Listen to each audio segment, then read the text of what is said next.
much. And then what we're going to do next, the co-host, who is Dr. Mashau Makhura. He is a seasoned professional that is dedicated to driving economic sustainable development.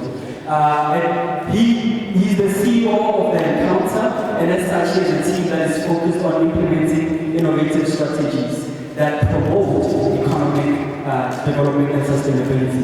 Additionally, he has the role of advisory board chairperson at Royal African Nation, where he provides at Royal African Nation, where he provides traditional authorities with guidance on private-public participation in implementing frameworks for wealth and to manage risk. Dr. Makhura, please come in and share your stories.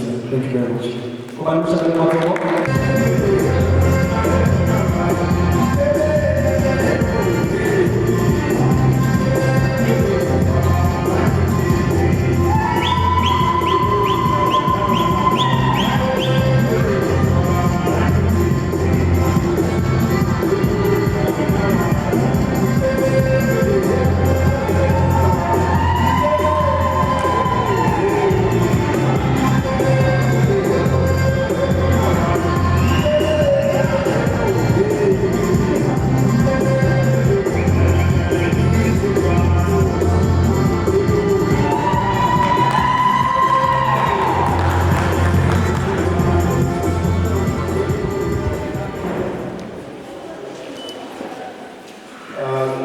Let me start.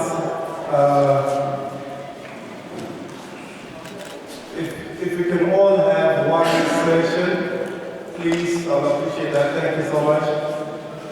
Let me start by acknowledging Your Majesty,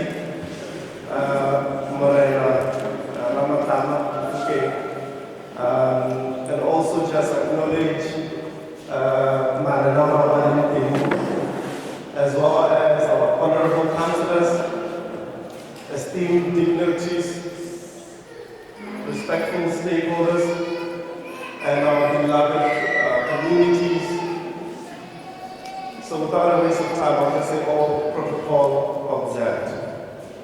I think Jose has already, set the tone, given us an indication of where we are and where he sees us going. They always say that though when you're driving, the most important screen that you need to focus on is your windscreen, because it shows you about where you're going. However, you also have a rear view mirror to also look back to see where you actually come from.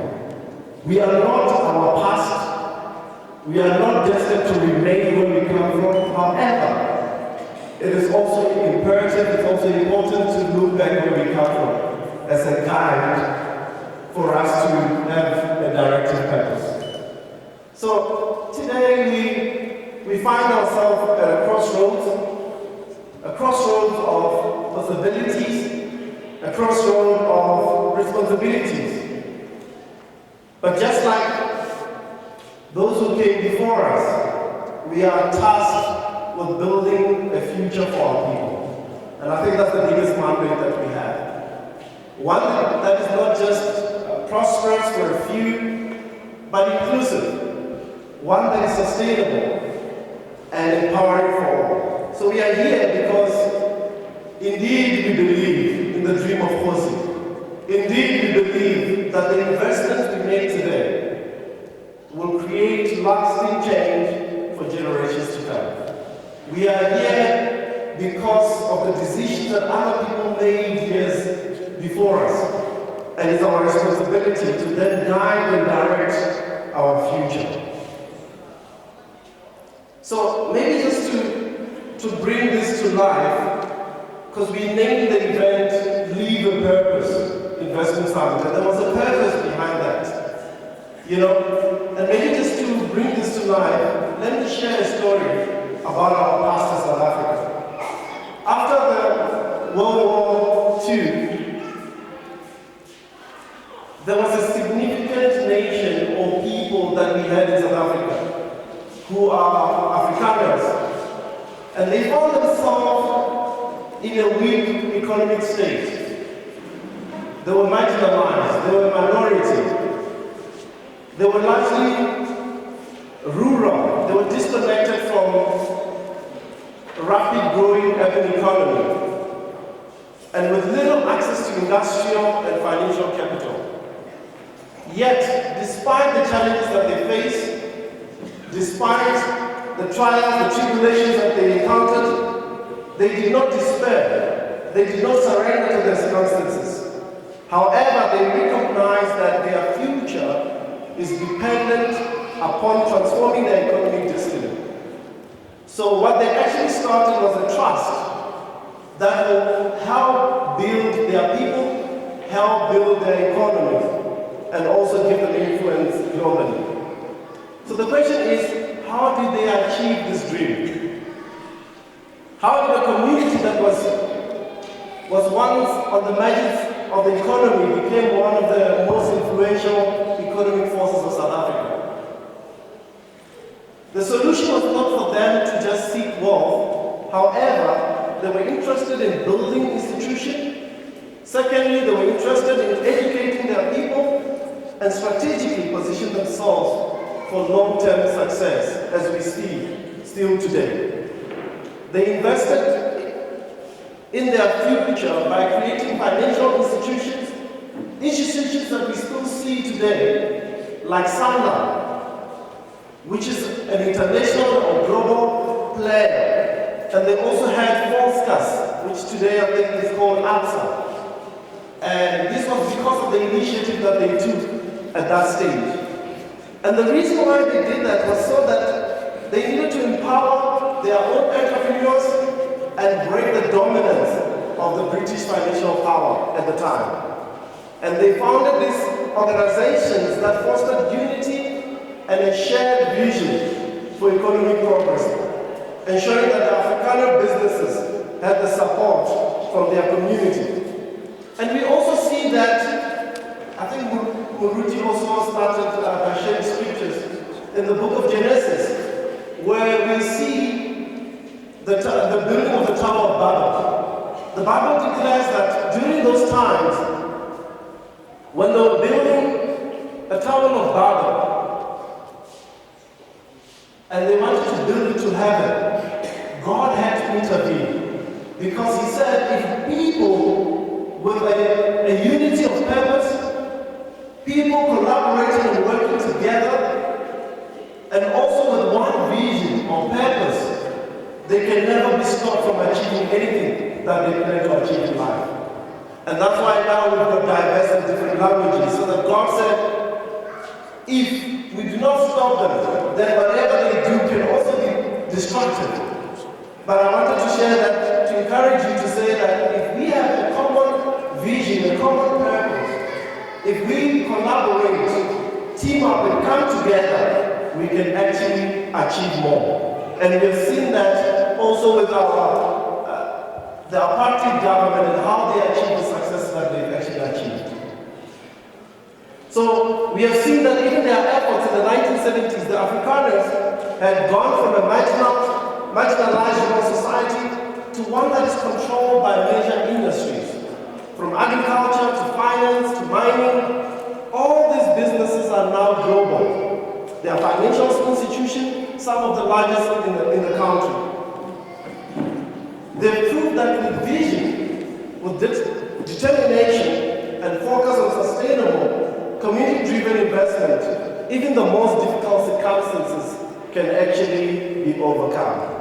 So I believe that we too can overcome. I do not speak here as a prophet, but I know what we have started today. We have sown a seed in the ground that will not die, but will continue to grow and produce a harvest for our future generations to come.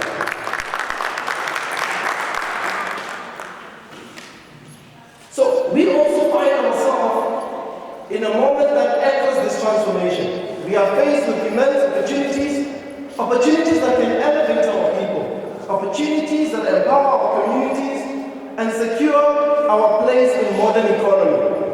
But how are we going to achieve this? Because we need a plan. to be able to achieve all of this. And I propose that we invest in our communities the same way that the previous government did, the same way the initial people did when they were building the Tower of Babel, building institutions that will empower us, educating our people to lead in new sectors, and aligning our resources with long-term goals of sustainability and community empowerment.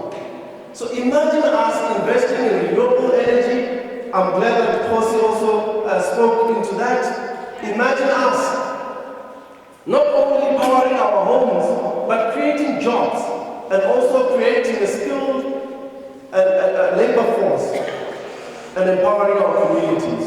Imagine investing in local entrepreneurs, the visionaries of our communities, those who really know the problems we face and develop the most relevant solutions for our people. So imagine a future where financial systems are not only accessible, but designed to uplift us as a community.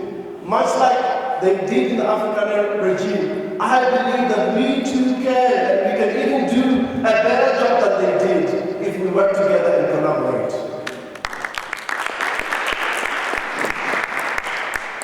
So let us align our investments with what truly matters to us, which is our people at the top of the list: education, innovation, and long-term growth. Let innovation not be something that is spoken in the corridors, but something that we embrace, because the world is changing and we need to catch up if we need to achieve and do greater things during our time.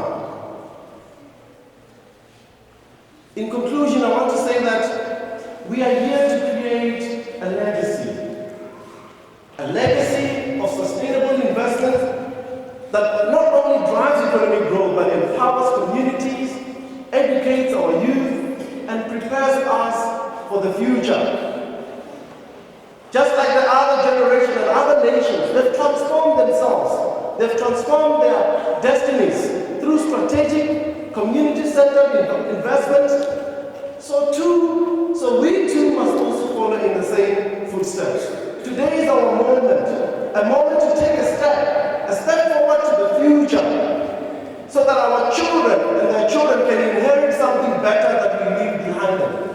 We call this leave a purpose because we want our children to inherit something better. Not something that only serves us or serves our generation, but for generations to come. They say when somebody plants a seed for a tree, it is not for their benefit during their lifetime, but for those that will come in generations to come. And I want us to also employ that mindset. So I want to extend my deepest gratitude to Mrana Rama, to his leadership, to councillors that are here, to our stakeholders.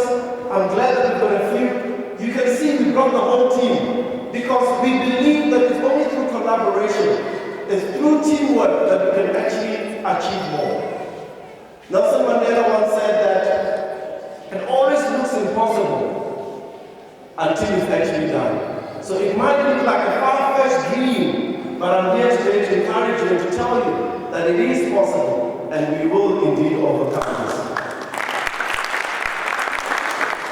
We've got people from the banking sector, from the energy sector, financial sector, everybody is here collaborating to a common dream, to a common purpose, so that each and every one of us and those that come after us will no longer suffer and see themselves in the place where we find ourselves, but in a better tomorrow and a better future. So let us unite together in purpose. Let us collaborate. Let us have one vision. And I believe that indeed we will surely overcome. For nothing can stop those that believe and wants to build. Hula! Hula! Hula! So we can do it, everybody.